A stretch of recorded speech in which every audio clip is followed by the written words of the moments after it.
कि बाल विवाह का जो रोक लगनी चाहिए, क्योंकि बाल विवाह के कारण आज समाज में देखते होंगे कि कई जगह हम लोग जाते हैं तो वहाँ पर क्या है कि पति पत्नी में जो झगड़ा का जो मामला आ रहा है, उसमें अधिकतर मामला में शामिल होता है कि वो बहुत कम उम्र में शादी हो जाना, एक दूसरे को नहीं समझ पाना। सभी जो भी बच्चियों को अपनी जो शादी कर रहे हैं उनको हम लोगों ने मैरिज सर्टिफिकेट प्रोवाइड कर रहे हैं, हम लोग दे रहे हैं, अपने पंचायतों से निर्गत कर रहे हैं।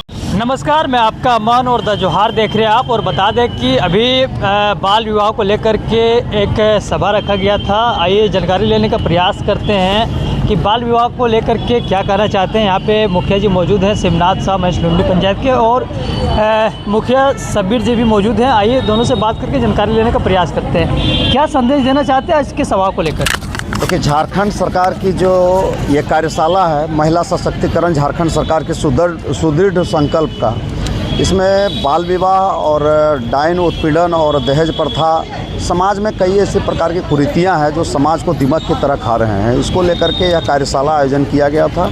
हम गिरिडीह जिला प्रशासन को हम धन्यवाद देते हैं कि यहाँ के जो अनुमंडल स्तरीय कार्यशाला में पूरे क्षेत्र के जो पंचायत के जो गांव की सरकार है, मुखिया जिसे कहते हैं, वो उपस्थित थे, पंचायत सचिव उपस्थित थे। बाल विवाह जो है एक प्रकार से ऐसा एक दीमक है जो समाज को धीरे धीरे खाते जा रहा है और इसे रोक लगाना बहुत ही अति आवश्यक है, क्योंकि बाल विवाह में ना ही बच्चों को कुछ जानकारी होती है, न ज्ञान होता है, न वो वयस्क होते हैं। वैसे स्थिति में विवाह कर देना और उन बच्चों के लिए उनके जीवन में एक बहुत बड़ा एक बैरियर के तरह काम करता है। और उसे जिस प्रकार से आज हमारे उपायुक्त महोदय ने, अनुमंडल पदाधिकारी जी ने बहुत अच्छा संदेश दिया कि बाल विवाह को लेकर के कि बाल विवाह का जो रोक लगनी चाहिए, क्योंकि बाल विवाह के कारण आज समाज में देखते होंगे कि कई जगह हम लोग जाते हैं तो वहाँ पर क्या है कि पति पत्नी में जो झगड़ा का जो मामला आ रहा है, उसमें अधिकतर मामला में शामिल होता है कि वो बहुत कम उम्र में शादी हो जाना, एक दूसरे को नहीं समझ पाना, जिसके चलते उनका दाम्पत्य जीवन भी नहीं बीत पाता है और वो आधे रास्ते में ही अलग अलग हो जाते हैं। कई ऐसे मामले सामने आया है। तो इसमें हम लोग चाहेंगे कि जो हमारे जनप्रतिनिधि हैं, पंचायत के जो सरकार हैं और बाकी जिला प्रशासन है, उसमें कई प्रकार के सुविधा दी गई है। हेल्प डेस्क नंबर भी दिया गया है, उस पर आप सूचना मात्र करें कि कहाँ पर बाल विवाह हो रहा है, बाल विवाह पर अंकुश लगाएं, क्योंकि बाल विवाह जो है सो उचित नहीं है। और इसके साथ साथ समाज में जो महिलाओं के प्रति जो डायन उत्पीड़न को लेकर के जो प्रताड़ना की जाती है, दहेज प्रथा के चलते कई आप देखे होंगे कि कई बेटियां फांसी में झूल जाता है, कहीं बेटी के पिता फांसी में झूल जाते हैं। वैसे जो कुप्रथा है समाज में, इसे समाज में दूर होनी चाहिए और इस पर पहल समाज के रहने वाले हर व्यक्ति को करनी होगी, तब यह समाज में दूर होगा और एक सुंदर समाज का हम लोग निर्माण कर सकते हैं। चलिए, बहुत बहुत धन्यवाद समय देने के लिए। हालांकि यहाँ पे मुखिया संघ के अध्यक्ष समीर जी भी मौजूद हैं। आइए इनसे बात करके जानकारी लेने का प्रयास करते हैं। पंचायतों में अगर देखा जाए तो पंचायत का भी जिक्र किया गया है कि पंचायत में मुखिया लोग अगर सक्रिय होते हैं तो बाल विवाह में रोक आ सके। कैसे? बिल्कुल, देखिए, चूँकि पंचायत क्या होता है, मुखिया जो है एक तरह से सभी घरों के सदस्य के बराबर होता है। यानी जो भी इन्फॉर्मेशन है वो प्रथम अगर कुछ चीज़ अगर निकल कर आती है, चाहे शादी ब्याह या न्योता हो, तो मुखिया जी के पास आता है। तो कहीं ना कहीं हम लोग बिल्कुल इन्फॉर्मेशन हम लोग होता है। तो अगर हम लोग ये चीज़ जांच पड़ताल करें, जैसे अभी हम अपने पंचायतों में एक मैरिज रजिस्टर हम लोग इसको पंचायत सचिव के द्वारा जो है मेंटेन रखा जा रहा है, जिसमें हम लोग क्या कर रहे हैं, सभी जो भी बच्चियों को अपनी जो शादी कर रहे हैं उनको हम लोगों ने मैरिज सर्टिफिकेट प्रोवाइड कर रहे हैं, हम लोग दे रहे हैं, अपने पंचायतों से निर्गत कर रहे हैं। इसमें क्या हो रहा है कि हम उनको जागरूक करें कि आपका अगर मैरिज सर्टिफिकेट रहेगा तो आने वाले समय में ये आपका बहुत काम देगा। सरकार किसी भी तरह का कोई संशोधन, कोई नियम या कोई बदलाव करती है तो किसी तरह का आपके पास दिक्कत नहीं होगा। इससे क्या होगा, लोग मोटिवेट हो रहे हैं। जब मैरिज सर्टिफिकेट जब आता है हमारे पास तो जाहिर है कि उसका आधार कार्ड आता है। तो जब आधार कार्ड आता है तो बिल्कुल हम सक्षम होते हैं, उसका सर्टिफिकेट ये सक्षम होते हैं कि वो बालिग है या नाबालिग है। तो अगर वैसी परिस्थिति में हम लोग क्या है, उनको मोटिवेट करेंगे, उनको अवेयर करेंगे, समझाने का प्रयास करेंगे। और हम लोग ये कोशिश कर रहे हैं कि हमारे यहाँ जो भी बच्चियाँ हों उनकी शादी एक जो सरकार के द्वारा गाइडलाइन हुई है उसके अनुसार हो।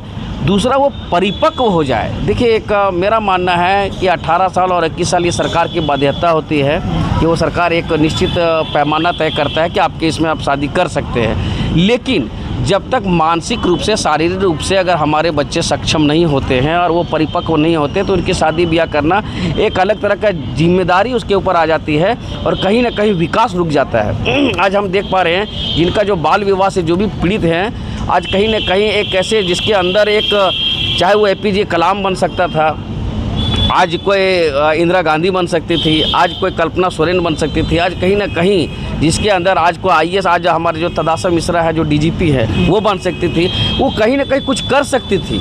लेकिन हम लोगों ने उनके मतलब समझिए सपनों को कुचलने का काम किया है। कहीं ना कहीं यह समाज दोषी है और यह समाज तब तक अपने कलंक जब तक धोएगा नहीं, तब तक समाज उनको कभी भी माफ़ नहीं कर सकता। अपने अंतरात्मा से अगर पूछे तो आज अगर हम लोग आज बेटियों को कम से कम उनके निश्चित आयु तक, जब तक कि वो सोचने समझने की क्षमता हो, ससुराल में भी जाए, तो आज देखते होंगे हम लोग आए दिन पंचायती करते रहते हैं। क्या होता है, कम उम्र में जब शादी हो जाती है तो कहीं ना कहीं वो एक अलग सोसाइटी में जा करके, यानी अपना समाज में उसका परिवेश अलग होता है, अलग परिवेश में जा करके स्थापित करना बहुत कठिन होता है, सामंजस्य बनाना बहुत कठिन होता है। इस कारण कई शादियां भी टूट जाती है। तो कहीं ना कहीं बाल विवाह के सिर्फ और सिर्फ दुष्परिणाम ही हैं। तो हम लोग अपने जनता को बिल्कुल जागरूक करने का प्रयास करेंगे कि बाल विवाह बिल्कुल ना करें और किसी भी तरह का जो कुप्रथाएं हैं उनको समाप्त करें। अच्छा, एक और है, जैसे कि कोई लड़कियां अगर घर से बाहर निकलना चाहती है, लाइफ में कुछ करना चाहती है, तो खास करके उनके गार्जियन ही आगे बढ़ने नहीं दिया जाता है, मतलब गार्जियन रोक देते हैं, इमोशनल ब्लैकमेल करने लगते हैं। इनके लिए कुछ कदम आप लोग?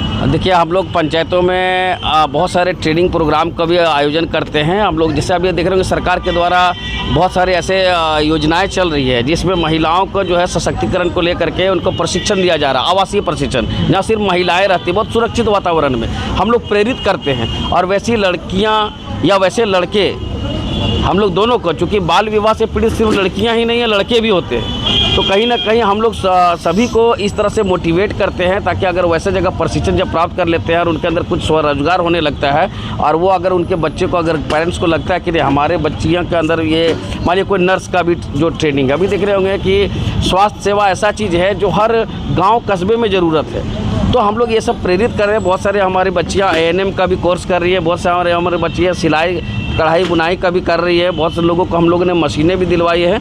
तो इस दिशा में, चूँकि Rome was not built in a day, Rome एक दिन में नहीं बना था, तो एक दिन में हैबिट और पूरे हम लोग समाज को बदल नहीं सकते हैं, लेकिन धीरे धीरे लगेगा। लेकिन अगर कंसिस्टेंसी हम लोग रखेंगे, लगातार रखेंगे, फॉलोअप करेंगे और बिल्कुल इसके प्रति हम लोग अगर तन मन से अगर लगेंगे, तो हम उम्मीद करते हैं कि आने वाले वर्षों में जो हमारा गिरिडीह जिला का 45% दर है बाल विवाह में, वो बिल्कुल शून्य पर आकर के टिकेगा। लेकिन जब हम तमाम लोग इस पर मेहनत करेंगे, हम तमाम लोग इस पर साथ चलेंगे, चूँकि एक अकेला चना भार नहीं फोड़ सकता है।